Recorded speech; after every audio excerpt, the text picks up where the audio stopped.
Good morning everyone. हमारा salary के chapter में एक टॉपिक रह गया है डिडक्शन वाला, तो आज उसको कंप्लीट कर लेते हैं। आपने ग्रॉस सैलरी निकालना सीख लिया है, जिसमें आप कई तरह की आइटम पढ़ चुके हैं, जिसमें बेसिक सैलरी से लेकर allowances, perquisites, profits in लिeu of salary, सब कुछ इंक्लूडेड है। जब आपकी ग्रॉस टोटल सैलरी आ जाती है तो उसके बाद उसमें से हमें 3 तरह की डिडक्शन लेस करने का मौका मिलता है। तो वो डिडक्शन कौन कौन सी हैं उसके ऊपर आ जाते हैं। सबसे पहले हमारी है स्टैंडर्ड डिडक्शन।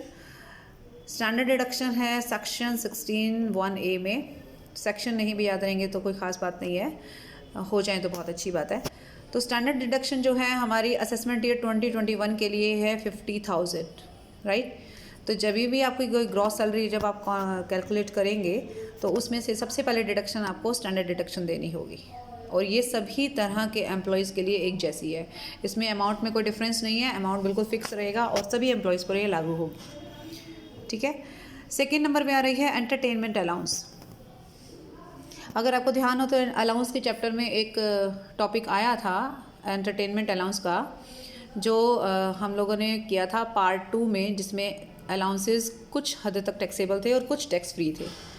और उस समय हमने इस टॉपिक को थोड़ी देर के लिए स्किप किया था, क्योंकि वो एज ए डिडक्शन मुझे यहाँ आपको एक बार फिर से कराना था।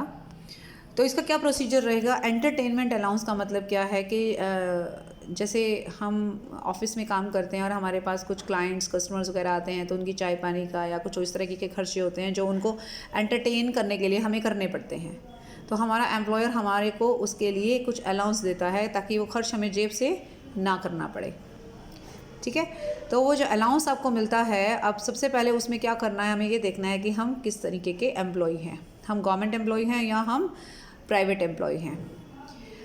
पहला काम आपको ये करना है कि आपने उस अलाउंस का जितना भी अमाउंट आपको मिला है उसको आपने ऊपर, जब आपने ग्रॉस सैलरी टोटल की होगी तो उसमें वो अलाउंस आपने ऐड कर देना है, क्योंकि वो अलाउंस आपको कहाँ से मिला हुआ है, आपके एम्प्लॉयर से मिला हुआ है, ठीक है। मान लीजिए मुझे 2500 रुपये मिले हैं पूरे साल के, तो मैं 2500 रुपये अपनी सैलरी में ऐड कर लूँगी, राइट।